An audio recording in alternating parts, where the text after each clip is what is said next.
నమస్తే, welcome to story board. Ramayana మహాభారతాల్లో కనిపించే పండుగ, సృష్టికి మూలమైన శక్తిని ఆరాధించే వేడుక.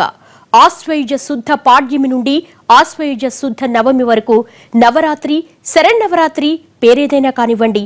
కాశ్మీర్ నుంచి కన్యాకుమారి వరకు ఆ సేతు హిమాచలం ప్రతి చోట అంబరాన్ని తాకే సంబరం. చెడుపై మంచి సాధించిన విజయానికి సూచికగా ముగురమ్మలకు మొక్కుతూ అమ్మవారిని పూజిస్తూ ప్రతి ఒక్కరూ చేసుకునే పండుగ ఈ నవరాత్రి మహోత్సవం.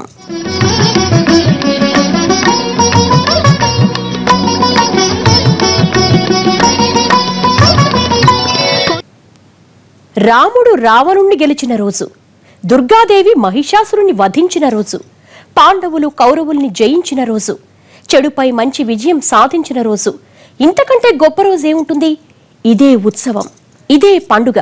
1-2 రోజులు కాదు, నవరాత్రులు 9 రోజులు పండుగే. దేశమంతటా నవరాత్రి శోభ ఉట్టిపడుతోంది. ఈ నవరాత్రుల ప్రత్యేకత, ప్రాశస్త్యం ఏమిటి? విజయం ప్రాప్తించాలంటే శక్తి తప్పనిసరి. శక్తి అంటే మనల్ని అంతర్ముఖంగా నడిపించే సాధనం. ఆ శక్తికి ప్రతిరూపమే జగన్మాత. ప్రతి ఏటా ఆశ్వయుజ మాసంలో 9 రోజుల పాటు జరిగే నవనవోన్మేష ఉత్సవాలే శరన్నవరాత్రులు. ఆశ్వయుజ మాసంలో దేవి ఆరాధన మనిషిలో నూతన శక్తిని నింపుతుంది. శరన్నవరాత్రుల్లో మొదటి 3 రోజులు పార్వతీదేవికి, తర్వాతి 3 రోజులు లక్ష్మీదేవికి, ఆ తర్వాతి 3 రోజులు సరస్వతీదేవికి పూజలు నిర్వహించడం ఆనవాయితీ. సామాన్యులే కాదు, యోగులు కూడా శక్తి సాధన కోసం నవరాత్రులలో అమ్మవారిని పూజిస్తారు. విద్యాశక్తి విజ్ఞానంగా మారాలంటే సరస్వతి కటాక్షం కావాలి. సరస్వతి కటాక్షం కావాలంటే సరస్వతి అమ్మవారికి ఇష్టమైనటువంటి రోజు నవరాత్రాల్లో వచ్చేటటువంటి మూలా నక్షత్రం. మూలా నక్షత్రంలో భాసిల్లుతున్నటువంటి, విరాజిల్లుతున్నటువంటి మహాసరస్వతిని మనం ధ్యానించడం ద్వారాగా ఆ సరస్వతి కటాక్షం విద్యాశక్తిగా మారి విజ్ఞానవంతుణ్ణి చేస్తుంది. ఈ సృష్టి సర్వం శక్తిమయం. బ్రహ్మాండం, ప్రపంచం, దేశం, సమాజం, కుటుంబం, వ్యక్తి, ఇలా దేన్ని తీసుకున్నా శక్తితో నడుస్తున్నదే. శక్తి లేకపోతే చలనం లేదు. అందుకే సర్వం శక్తిమయం జగత్ అన్నారు. బ్రహ్మకు సృష్టి చేసే శక్తి, విష్ణువుకు వృద్ధి చేసే శక్తి, శివుడికి లయం చేసుకునే శక్తి ఆ మహాశక్తి ప్రసాదితమే. ఆ మహాశక్తే ఆదిపరాశక్తి. యోగ నిద్రారూపిణి అయిన మహామాయ అమ్మలకే అమ్మ. ముగురమ్మల మూలపుటమ్మ దుర్గామాత. నవవిధ అవతారాల్ని అత్యంత భక్తితో పూజించే పర్వదినాలు శరన్నవరాత్రులు.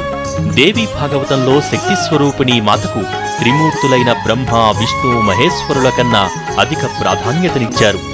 విజయం ప్రాప్తించాలంటే శక్తిని అందుకోవటం తప్పనిసరి. త్రిపుర రహస్య వ్యాసంలోని మహాత్మ్య ఖండం శక్తి ఉపాసనా విశిష్టతను స్పష్టం చేస్తుంది. త్రిపురకు వర్తించే సర్వమంగళ నామం సప్తశతి, లలితా త్రిశతి, లలితా సహస్రనామం లాంటి గ్రంథాల్లోనూ కనిపిస్తుంది. ఆమె త్రిపుర రహస్యంలో వర్ణితమైన దుర్గామాత. అలాంటి దుర్గామాతకు జరిపే ఉత్సవాలే దేవీ నవరాత్రులు. రాజరాజేశ్వరి అంటే ఏమిటి? రాజులకు రాజులు ఎవరైతే ఉన్నారో వాళ్ళకి ఆమె అధిపతి. ఆమెను భావన చేస్తే రాజరాజేశ్వరి రాజ్యదాయిని, మనకి రాజ్యం ఇస్తుందిటండి. ఇస్తే ఏమవుతుంది? రాజకృప, తన యొక్క కృపతో కాపాడుతుందిట. రాజపీఠ నివేశిత నిజాశ్రిత, తనని ఎవరైతే ఆశ్రయించారో వారందరినీ కూడా రాజపీఠంలో కూర్చోబెడుతుందిట. ఆశ్వయుజ శుక్ల పాడ్యమి మొదలుకుని నవమి వరకు 9 రాత్రులే నవరాత్రులు. కృతయుగంలో సుకేతనుడనే రాజు రాజ్యం కోల్పోయి అడవుల్లో తిరుగుతూ ఉంటే అంగీరసుడనే ఋషి అతడికి నవరాత్రి పూజా విధానాన్ని ఉపదేశించాడట. సుకేతనుడు మహర్షి చెప్పిన విధంగా పూజలు చేసి తిరిగి రాజ్యంతో పాటు అష్టైశ్వర్యాలు పొందాడని పురాణాలు చెబుతున్నాయి. ఈ కథనం ప్రకారమే నవరాత్రి ఉత్సవాలలో జగన్మాతను 3 రూపాల్లో 3 రోజులు పూజిస్తారు. అమ్మవారు లోక కళ్యాణార్థం, లోక సంరక్షణార్థం వివిధ రూపాల్లో మనకు దర్శనమిస్తుంది. ఒక్కొక్క అవతారంలో భక్తులను కోరికలు తీరుస్తుంది. అంటే ఉదాహరణగా ఇప్పుడు మహాకాళి మహిషాసురి మర్దిని అనుకోండి, ఒక రాక్షస సంహారం, ప్రజల నుంచి రక్షించడానికి రాక్షస సంహారం. సరస్వతి అనుకోండి, పిల్లల చదువు గురించి. లక్ష్మీ అవతారం అనుకోండి, ధనం, డబ్బు గురించి. ఆ విధంగా మనకు అమ్మవారు వివిధ రూపాల్లో దర్శనమిస్తుంది. నవరాత్రుల ప్రస్తావన రామాయణ, మహాభారత, భాగవతాల్లోనూ ఉంది. రాముడు రావణునిపై గెలిచిన సందర్భం, పాండవులు అజ్ఞాతవాసంలో ఉండగా కౌరవులను జయించిన రోజు, జగన్మాత అయిన దుర్గాదేవి మహిషాసురుడనే రాక్షసునితో 9 రాత్రులు యుద్ధము చేసి వధించడంతో ప్రజలంతా 10వ రోజున పండుగ చేసుకున్నారని పురాణాలు చెబుతున్నాయి. ఈ 3 సందర్భాలలోనూ చెడుపై మంచి విజయం సాధించిన గుర్తుగా ప్రజలంతా పండుగ చేసుకున్నారు. ఈ రోజునే విజయదశమిగా పిలుస్తున్నారు.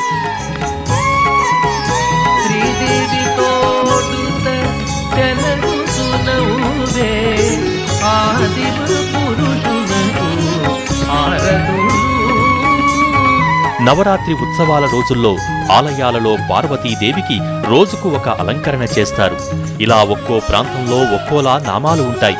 కొన్ని ప్రాంతాలలో మొదటి రోజు శైలపుత్రి, 2వ రోజున బ్రహ్మచారిణి, 3వ నాడు చంద్రఘంటాదేవి, 4వ రోజున కూష్మాండాదేవి, 5వ రోజున స్కందమాత, 6వ రోజున కాత్యాయిని, 7వ రోజున కాళరాత్రి, 8వ రోజున మహాగౌరి, 9వ రోజున సిద్ధిదాత్రీదేవిగా పూజిస్తారు.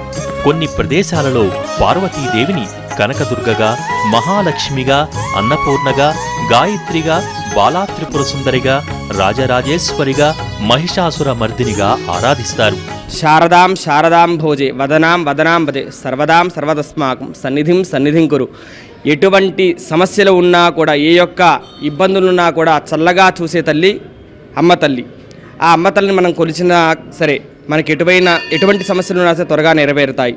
విద్య కానీ లేకపోతే ఏదైనా ఆపదలున్నా సరే ఆ తల్లిని కొలిస్తే చాలు, చల్లగా చూసి మనం కాపాడుతుంది. ఆశ్వయుజ మాసం నుంచి వర్ష ఋతువు వెళ్లి శరదృతువు ప్రారంభమవుతుంది.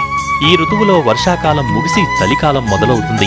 ఈ సమయంలో వాతావరణంలో కలిగే మార్పులు అనేక రోగాలకు కారణమవుతాయి.